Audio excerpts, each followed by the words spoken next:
प्रेत, पिशाच आदि शस्त्रों प्रकार के भयानक जीव उत्पन्न किए, जिन्हें देखकर ब्रह्मा जी को अत्यंत आश्चर्य हुआ। तब उन्होंने भयभीत होकर कहा, तुम इस संतान को इसी समय नष्ट कर दो तथा श्रेष्ठ पुत्र उत्पन्न करो। यह सुनकर शिव जी ने उत्तर दिया, हे ब्रह्मा, जिन जीवों को बार बार जन्म लेना और मरना पड़े, उन्हें हम उत्पन्न नहीं करेंगे। उन्हें तो आप ही उत्पन्न कीजिए, आप हमें भूलिए नहीं। यह कहकर शिवजी ने अपनी माया को ब्रह्मा जी के ऊपर से हटा लिया। उस समय ब्रह्मा जी ने चैतन्य होकर अपना मस्तक दंडवत करने हेतु उनके चरणों में झुका दिया। यह देखकर शिवजी ने उन्हें ऊपर उठाते हुए उनके मस्तक पर अपना हाथ फेरा। उस समय सनकादिक भी आकर शिवजी के चरणों में गिर पड़े और उन्हें दंडवत करते हुए स्तुति करने लगे। भगवान सदाशिव ने दयालु होकर उन्हें उत्तम बुद्धि प्रदान की। तदुपरांत शिवजी ब्रह्मा जी के ललाट के मार्ग से गुप्त होकर अपने लोक चले गए। शिवजी की आज्ञा पाकर ब्रह्मा जी ने सर्वप्रथम पृथ्वी, आकाश आदि पंचतत्व, पर्वत, मूल एवं कला आदि उत्पन्न किया। तदुपरांत अपनी इच्छा से विरचि, अग्निस, ताप, भगु, पुलस्त्य, पुलह तथा वशिष्ठ इन सप्त ऋषियों को जन्म दिया। फिर उन्होंने अपने प्रत्येक अंग से नारद, दक्ष, कर्दम आदि 10 पुत्रों को उत्पन्न किया। फिर स्तन से मनुष्य, पीठ से पाप और अन्य अंगों से प्रीति, तृष्णा आदि को प्रकट किया। तदुपरांत क्रमानुसार नक्षत्र, दिशा, दिक्पाल, चंद्रमा आदि को उत्पन्न किया। परंतु अपने द्वारा उत्पन्न उस तामसी सृष्टि को देखकर ब्रह्मा जी को अत्यंत चिंता हुई। रात्रि के कारण अब उन्हें भूख लगी और वे राक्षस, यक्ष आदि को खाने के लिए दौड़े। उस समय अपने शरीर को भयानक बनाकर उन्होंने काल को उत्पन्न किया। इसके उपरांत उन्होंने उस शरीर को त्याग कर स्त्री का शरीर धारण किया। उस समय उनके उस रूप को देखकर सब आर्षि मुनि आसक्त होकर उन्हें पकड़ने के लिए दौड़ पड़े। तब उन्होंने उस शरीर को बदलकर दूसरा शरीर धारण किया और अपने घुटनों द्वारा असुरों की उत्पत्ति की। आर्षि मुनि उस समय उन्हें नहीं पहचान सके और काम के वशीभूत निर्लज्ज बनकर उनके पास दौड़े चले आए। उनके भय से भयभीत हो ब्रह्मा जी ने भगवान शिव जी से प्रार्थना की और कहा, हे प्रभु, आप इन दुष्टों को शीघ्र ही नष्ट कर डालें। उनकी प्रार्थना सुनकर शिवजी ने अप्राकृतिक रूप से जिस समय उन्होंने अपने शरीर को बदला, वह समय संकाल कहलाया। उसमें संपूर्ण असुर अचेत होकर गिर पड़े। तत्पश्चात ब्रह्मा जी ने मनुष्यों की सृष्टि की। अस्तु उन्होंने दूसरा रूप धारण कर राक्षस, गंधर्व, यक्ष, किन्नर, पुरुष, विद्याधर, ईश्वर, भूत, प्रेत आदि तथा स्त्री को उत्पन्न किया। परंतु इन जीवों की उत्पत्ति से भी ब्रह्मा जी को प्रसन्नता प्राप्त नहीं हुई। इसके उपरांत शिव जी की इच्छा से उन्होंने सिंह, हाथी, बैल आदि बुद्धिहीन जीवों को उत्पन्न किया। इस सृष्टि को उत्पन्न करने के बाद जब ब्रह्मा जी ने सोचा कि यह काम क्या करेंगे, तब शिव जी का ध्यान करते ही चारों वेद उसी समय ब्रह्मा जी द्वारा उत्पन्न हो गए। उनसे उन्होंने धनुर्विद्या, गान विद्या एवं संपूर्ण कथाओं से युक्त पुराणों को, जिन्हें पंचम वेद कहा जाता है, उत्पन्न किया। उसके बाद उन्होंने संपूर्ण आश्रम अर्थात ब्रह्माचार्य, गृहस्थ, प्रस्थ, सन्यास एवं व्रत धर्मशास्त्र, नीति, मोक्ष, धर्म, अर्थ, काम तथा वैद्यक शास्त्र को उत्पन्न किया। इस प्रकार जब ब्रह्मा संपूर्ण सृष्टि को उत्पन्न कर चुके, तब विष्णु उसका पालन करने लगे और शिव जी पृथ्वी को स्थिर रखने के कार्य में संलग्न हुए। शिव पुराण के अनुसार सृष्टि की उत्पत्ति का यह वर्णन अत्यंत सुख प्रदान करने वाला है। ओम नमः शिवाय। अगली कथा के अनुसार देखेंगे कि किस प्रकार शिव जी से ब्रह्मा जी ने इस मैथुन सृष्टि की उत्पत्ति की और प्रथम स्त्री पुरुष को उत्पन्न किया। भगवान सदाशिव से शक्ति प्राप्त कर ब्रह्मा जी ने एक पुरुष तथा एक स्त्री को अपने आधे आधे शरीर से उत्पन्न किया। उस पुरुष का नाम स्वयंभू मनु तथा स्त्री का नाम शत्रुपा हुआ। शत्रुपा ने तपस्या द्वारा मनु को पति रूप में प्राप्त किया। फिर वे दोनों ब्रह्मा जी के पास आकर बोले, हे पिता, आप हमें कुछ आज्ञा दीजिए। तब ब्रह्मा जी ने अंततः प्रसन्न होकर उन्हें आज्ञा दी, तुम सर्वप्रथम भगवान सदाशिव का पूजन करो, तदुपरांत उनसे आज्ञा पाकर सृष्टि उत्पन्न करने का कार्य करो। ब्रह्मा जी की आज्ञा स्वीकार कर उन्होंने ऐसी तपस्या की कि भगवान शिव ने प्रसन्न होकर उन्हें अपने दर्शन दिए और वरदान मांगने को कहा। उस समय मनु ने उनकी स्तुति करते हुए कहा, हे प्रभु, अपने मन की इच्छा को आपके सामने प्रकट करना मूर्खता होगी। आप हमारे लिए जो उचित समझें वह करें। यह सुनकर शिव जी प्रसन्न होकर बोले, हैं मनु, तुम सृष्टि को उत्पन्न करो। उस सृष्टि कार्य में तुम्हें कोई कष्ट ना होगा। तुम्हें 3 प्रकार के आरण चुकाने होंगे, जिन्हें देव आरण, पित रण और आर्षिराण कहते हैं। इन तीनों राणों से छूटने का उपाय विद्या पढ़ना, संतान उत्पन्न करना तथा यज्ञ करना है। इतना कहकर भगवान सदाशिव अंतर्धान हो गए। भगवान सदाशिव से इस प्रकार वरदान पाकर वे दोनों ब्रह्मा जी के पास आए और उन्हें सब वृतांत कह सुनाया। उसे सुनकर ब्रह्मा जी ने भी उनसे कहा, तुम दोनों संतान की उत्पत्ति करो। ब्रह्मा जी की आज्ञा पाकर वे दोनों सृष्टि उत्पन्न करने लगे। सर्वप्रथम उन्होंने 2 पुत्र तथा 3 पुत्रियों को उत्पन्न किया। उनमें से एक पुत्र प्रियव्रत नाम से प्रसिद्ध हुआ। उसने गृहस्थ आश्रम में प्रवेश कर श्रेष्ठ धर्म का पालन किया। उसकी संतान भी अत्यंत शिवान हुई। आगे चलकर उसी वंश में भगवान श्री कृष्ण ने अवतार लिया। मनु के दूसरे पुत्र का नाम उत्तानपाद था। उसके वंश में ध्रुव के समान योगी भक्त का जन्म हुआ। मनु की पहली पुत्री का नाम अनुमति था। उसका विवाह ब्रह्मा जी के पुत्र रुचि नामक मुनि के साथ हुआ। उनके द्वारा यज्ञ और दीक्षा नामक 2 संतानों की उत्पत्ति हुई। मनु की दूसरी पुत्री का नाम देवहूति था। उसका विवाह कर्दम मुनि के साथ हुआ। उसके गर्भ से भगवान कपिल देव ने जन्म लिया। इसके अलावा कर्दम मुनि की 9 कन्याएं और हुईं जो अर्षियों से ब्याही गईं। मनु की तीसरी पुत्री का नाम प्रसूति था। उसका विवाह दक्ष के साथ हुआ। उन दोनों से 60 कन्याएं उत्पन्न हुईं। उनमें से 10 कन्याओं का विवाह दक्ष ने धर्मराज के साथ कर दिया। 27 कन्याओं का चंद्रमा तथा 13 कन्याओं का विवाह कश्यप के साथ हुआ। 4 कन्याएं ताकर, भूत अंगर तथा कृषा शव को 2-2 कन्याएं ब्याह दी। उन सब से बहुत अधिक संतानों की उत्पत्ति हुई। उसी के कुल में ब्रह्मा, विष्णु तथा शिव जी ने जन्म लिया। इस प्रकार अपनी 60 पुत्रियों का विवाह करने के उपरांत दक्ष ब्रह्मा जी के पास जाकर उनसे सब हाल कह सुनाया और उनसे पूछा, अब आप मुझे क्या क्या आज्ञा देते हैं। दक्ष की बात सुनकर ब्रह्मा जी ने उसकी प्रशंसा करते हुए कहा, हे पुत्र, अब तुम कोई ऐसा उपाय करो जिससे तुम्हारी एक पुत्री का विवाह शिव जी के साथ हो सके। ऐसा करने से तुम्हारा जीवन सफल हो जाएगा। ब्रह्मा जी की आज्ञा सुनकर दक्ष कठिन तपस्या करने चला गया। उस तपस्या के प्रभाव से आदि शक्ति जगदम्बा ने दक्ष के घर अवतार ग्रहण किया। ओम नमः शिवाय। जानेंगे कि कहां रहते हैं ब्रह्मा, विष्णु, महेश, मां जगदम्बा और अन्य देवी देवता तथा कैसे हैं उनके लोक। ब्रह्मा जी के लोक का नाम है सत्यलोक।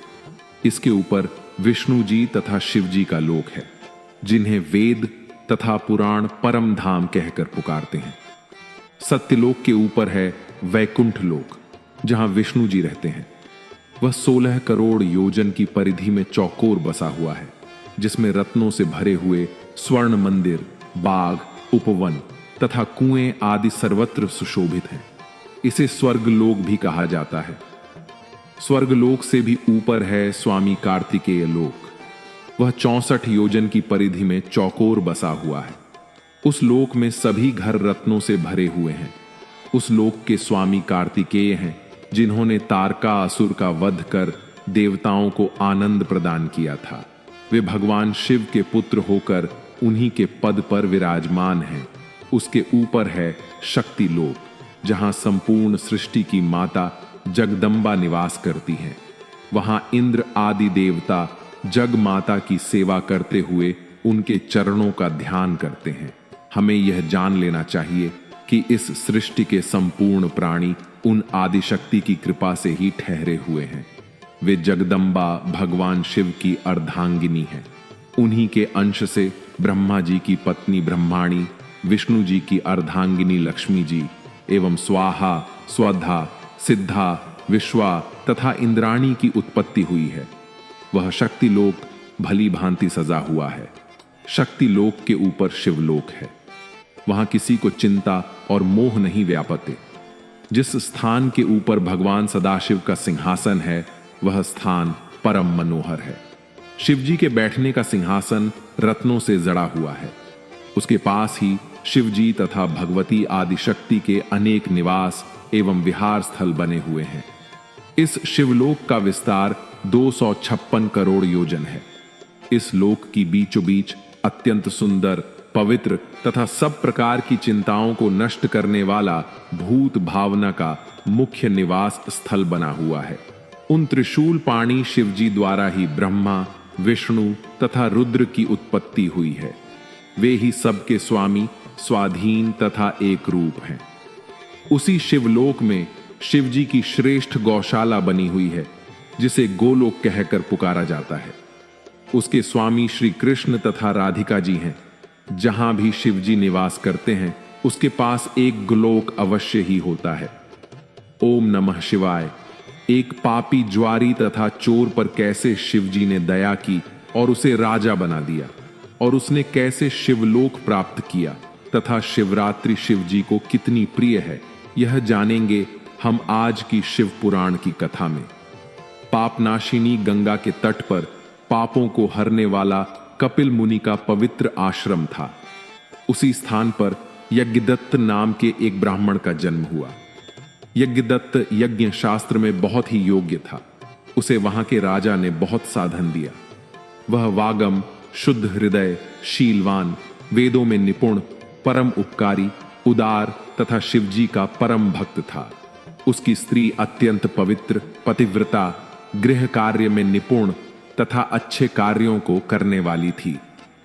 कुछ समय पश्चात उसके एक पुत्र उत्पन्न हुआ, जिसका नाम उन्होंने गुणनिधि रखा। गुणनिधि ने थोड़े ही दिन में अनेक विद्याएं सीख ली, परंतु कुछ दिनों के पश्चात वह कुल की रीति छोड़कर बुरी रीति पर चलने लगा। उसने बुरे मनुष्यों की संगति की। उसी के फल स्वरूप उसकी बुद्धि भ्रष्ट हो गई, क्योंकि अच्छे बुरे कर्मों पर संगति का प्रभाव अवश्य पड़ता है। गुणनिधि उस अज्ञान अवस्था में बुरे लोगों के संपर्क में आया। धीरे धीरे उसके सब धर्म नष्ट होने लगे। वह वेदों के विपरीत कर्म करने लगा। वह बड़ा छल्ली तथा ज्वारी हो गया। उसकी माता उसे नित्य भले उपदेश दिया करती, परंतु वह अपने पिता के निकट कभी भी न जाता। जिस समय उसकी माता गृह कार्य में संलग्न रहती, वह घर की चीजें चुरा कर ले जाता। एक बार उसके पिता ने पूछा, गुणनिधि कहां है? तब माता ने उत्तर दिया कि वह स्नान, पूजन तथा भोजन आदि से निवृत्त होकर अपने मित्रों के साथ पाठशाला चला गया है। इस प्रकार उसकी माता ने उसके पिता से उसके अवगुणों को छुपाया।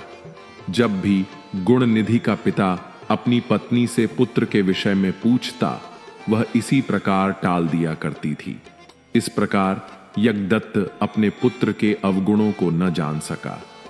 जब उसकी अवस्था 16 वर्ष की हुई, तब उसका विवाह कर दिया गया। पत्नी भी पतिव्रता, शिवती एवं सर्वगुण संपन्न मिली। फिर भी वह अपनी कुसंगति एवं दुष्कर्म को न त्याग सका।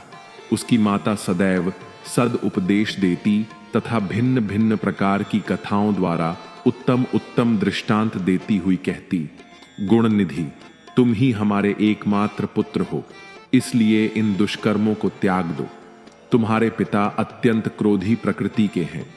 वह अभी तुम्हारे अवगुणों को नहीं जानते हैं, क्योंकि मैंने बहुत पूछने पर भी उन्हें नहीं बताया है। इसलिए तुम अभी तक उनसे निर्भय हो। यदि किसी दिन उन्हें इन कर्मों का पता चल गया तो वे मुझे और तुम्हें दोनों को दंड देंगे। इससे उत्तम है कि उन्हें पता लगने से पहले ही तुम कुसंगति को त्याग कर सत्कर्म करो। हे पुत्र, तुम्हारी पत्नी बुद्धम, मरूपवती तथा उच्च कुल की है। उसी प्रकार तुम भी गुणवान तथा ऊंचे कुल के हो। ऐसी पत्नी के साथ सुख से अपना जीवन व्यतीत करो। अपनी स्त्री का त्याग करना महापाप है। तुम पिता के धर्म पर चलो, नहीं तो सारा संसार तुमको बुरी दृष्टि से देखेगा। तुम मुझको तथा अपने पिता को क्यों लज्जित करते हो? तुम अन्य घर के लड़कों को देखो, वे नित्य वेद पाठ करते हैं। जब यहाँ के राजा को तुम्हारे अवगुणों के विषय में झांत होगा तो वह तुम्हारे पिता से अप्रसार शुल्क देना बंद कर देगा। अभी तो लोग यह कहकर टाल देते हैं कि तुम अवगुण के कर्म लड़कपन के कारण करते हो, परंतु अवस्था बढ़ जाने पर सब लोग तुम पर हंसेंगे तथा व्यंग्यपूर्ण तानों से कहेंगे कि अब तुम्हारा कुल अपवित्र हुआ। वे तुम्हारे पिता की निंदा करेंगे और इन्हीं सब कारणों से तुम्हारे पिता नरकगामी होंगे। सब लोग इसका दोषी मुझी को ठहराएंगे। वे कहेंगे कि इसी ने पाप कर्म से गर्भ धारण कर ऐसा पुत्र उत्पन्न किया है, क्योंकि तुम्हारे पिता निष्पाप हैं। वे वेद एवं धर्मशास्त्र के ज्ञाता हैं। मैं भी अपने पति के सिवाय और किसी पुरुष को नहीं जानती तथा निष्पाप होकर गृह कार्य में संलग्न रहती हूं। परंतु यह भगवान की इच्छा है कि मेरे गर्भ से तुम जैसा दुख देने वाला कुपुत्र उत्पन्न हुआ है। इस प्रकार गुणनिधि की माता अनेक उपदेश दिया करती, भिन्न भिन्न प्रकार से समझाती, परंतु गुणनिधि पर उसका कोई प्रभाव नहीं पड़ता था। गुणनिधि को यदि ब्रह्मा जी के समान भी कोई गुरु मिलता तो भी उस मुख के मन में बुद्धि उत्पन्न न होती। गुणनिधि की माता उपदेश करते करते थक गई, परंतु गुणनिधि पर कोई प्रभाव नहीं पड़ा। वह सदैव जुआ खेलता, चोरी करता, मदपान करता और वेश्याओं के साथ भोग करने में अपना समय व्यतीत करता था। इस प्रकार उसने कुछ ही दिनों में पिता का धन चुराकर जुआ, भोग तथा वेश्याओं पर खर्च कर डाला। इस प्रकार वह निर्धन हो गया। उसके पिता ने जितने बहुमूल्य रत्न आदि अपनी विद्या के प्रभाव से प्राप्त किए थे, उनमें से कुछ भी शेष न रहा। तब एक दिन गुणनिधि ने अपनी माता को पूरी तरह निद्रा में लिप्त देखकर उसके हाथ में से अंगूठी उतारी और उसे जुआरियों के साथ दांव पर लगा दिया। जुआरियों ने उस अंगूठी को भी जीत लिया। एक दिन उसके पिता ने यज्ञदत्त ने उस अंगूठी को एक जुआरी के पास देखकर पहचान लिया। उन्होंने उस पुरुष को एकांत में ले जाकर पूछा, तुमने यह अंगूठी कहां से प्राप्त की है? उस जुआरी ने उत्तर दिया, यह अंगूठी तथा इसी प्रकार की अनेक अंगूठियां मेरे पिता के घर में हैं। जान पड़ता है पराया धन देखकर तुम ललचाते हो। तुमने ऐसी चतुराई किससे सीखी है? तब यज्ञदत्त ने क्रोधित होकर उससे कहा, अब तुम हंसी छोड़कर तथा छल आदि को त्याग कर इस अंगूठी के विषय में सत्य बता दो कि तुमने कहां से प्राप्त की है। मैंने इसे राजा से प्राप्त किया है और तुम इसे नहीं ले सकते। इस प्रकार जब उन्होंने दृढ़ता से जुआरी से पूछा तो उसने सब सत्य बात उनको बता दी और कहा, तुम मुझको क्यों डराते हो? मैंने कोई चोरी नहीं की है। यही क्या, और भी वस्तुएं मैंने तुम्हारे लड़के से जुए में जीती हैं।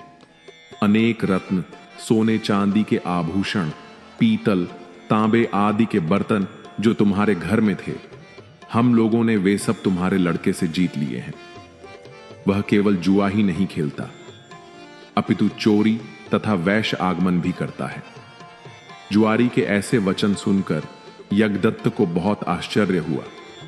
वे कपड़े से अपना मुंह लपेटे, शोक से रुदन करते हुए अपने घर आए और स्त्री से बोले, गुणनिधि कहां है? तथा मेरी अंगूठी कहां है? उनकी स्त्री ने यह सुनकर भयभीत हो बड़ी चतुराई से उत्तर दिया, इस समय मैं अनेक कार्यों में व्यस्त हूं। तुम्हारा भी यह पूजन का समय है। मुझे तुम्हारे प्रेमी अतिथियों का भोजन बनाना है। मैंने तुम्हारी अंगूठी को किसी स्थान पर रख दिया है, परंतु इस समय स्मरण नहीं है। यज्ञदत्त यह सुनकर क्रोधित होकर बोले, हे कपूत की मां, मैंने जिस दिन भी तुमसे यह पूछा कि निधि कहां है, तभी तुमने उत्तर दिया कि वह अपने साथियों सहित विद्या ग्रहण के लिए पाठशाला गया है, और अगर अंगूठी नहीं मिलती तो अन्य वस्तुएं लाकर मुझे दिखा। अब तुम पुत्र मोह त्याग दो, क्योंकि कुपुत्र किसी को सुख नहीं पहुंचा सकता। अब मेरी इच्छा बिना पुत्र के रहने की है। मुझे ऐसी संतान की आवश्यकता नहीं है। अब तुमको यही उचित है कि हाथ ने कुश एवं जल लेकर लड़के के नाम तिलांजलि छोड़ो। जब तक मैं यह न कर लूंगा तब तक भोजन ग्रहण न करूंगा। जब गुणनिधि ने यह बात सुनी तब वह चिंता और शोक युक्त होकर अपने को भाग्यहीन समझने लगा और रो रो कर कहने लगा, हाय मेरी सहायक माता, अब मैं कहां जाऊं, क्या करूं, मुझे धिक्कार है। यह कहता हुआ अपने पिता के भय से भयभीत हो रोता हुआ घर से भाग गया। वह कुछ समय में ही मार्ग के परिश्रम से थककर तथा शोक सागर में डूबकर हाय हाय करता हुआ रूदन करने लगा। रोते रोते वह कहता है, मेरी माता, अब मैं कहां जाऊं और क्या करूं। मैं विद्या से हीन हूं जो इस समय में लाभदायक होती। मैंने धन संग्रह भी तो नहीं किया जिससे विद्वान और बुद्धिमान लोग सुख से जीवन व्यतीत करते हैं। गुणनिधि इस प्रकार रुदन करते हुए अचेत होकर पृथ्वी पर गिर पड़ा। कुछ समय पश्चात जब वह सचेत हुआ, पुनः इसी चिंता में डूबा हुआ था कि इतने में एक शिव भक्त उधर से निकला।